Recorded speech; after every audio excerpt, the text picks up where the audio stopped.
Well, that went about as expected. Jets Dolphins 11-6, the final, the safety counting towards the final score there at the end.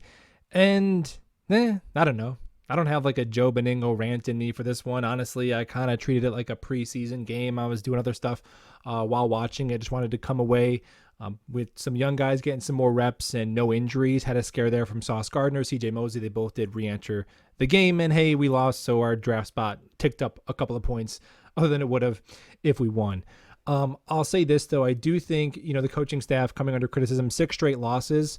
Any way you slice it, when you start 6-3, 7-4, you bottom out to 7-10. It's not going to reflect well on your coaching staff. Am I going to put it all on Saleh or all on LaFleur?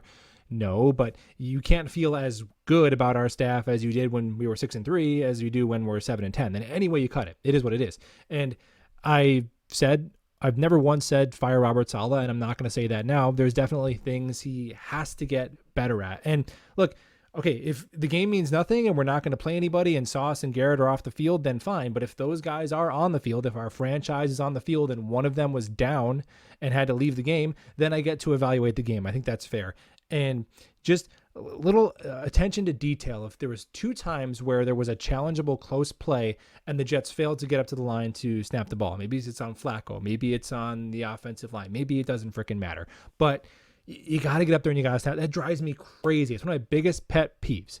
Get up to the line and snap the ball. And it's like little things like that of preparedness that I want to see improved on this team in 2023. I want to see us ready, and dumb penalties. Some of it's a bad call. Like those 2 things are the biggest area that you have to reflect on coaching. I know players have to take ownership, but if you look at well-coached teams, they don't do those things. So Robert Saleh, is he a bad coach? No, I think that he has potential to be a good coach, but those are things he has to fix. And the saving grace for Robert Saleh is, the defense is a top 5. Is a top. Look, the bottom line is the defense from 2021 to 2022 is a historic improvement. Like one of the biggest jumps in all of the available metrics that you could possibly have in a season in modern NFL history. His calling card is defense. He fixed that side of the ball.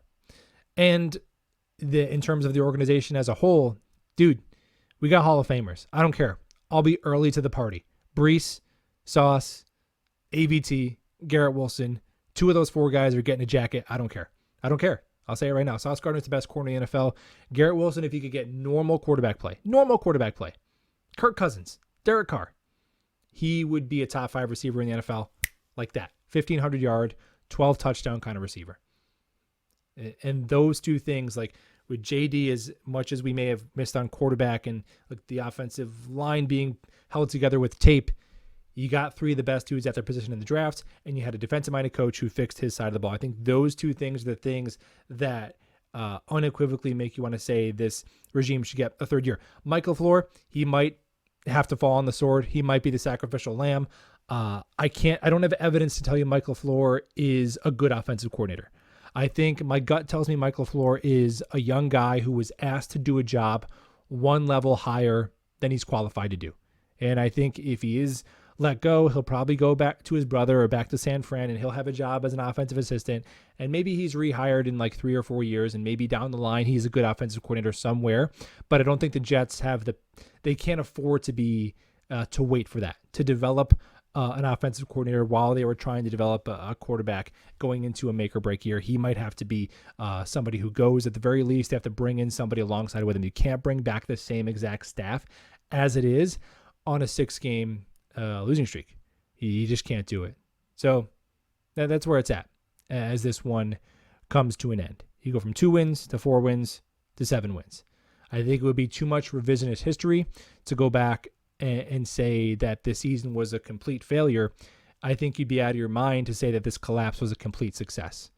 It was just kind of all right, what's next? That's how I feel about this season. And look, if you're going to fire people, you have to have a plan. You can't just fire somebody to fire him. Okay, so we fire Robert Saleh. What do? You call up Sean Payton. Okay, he says no, now what?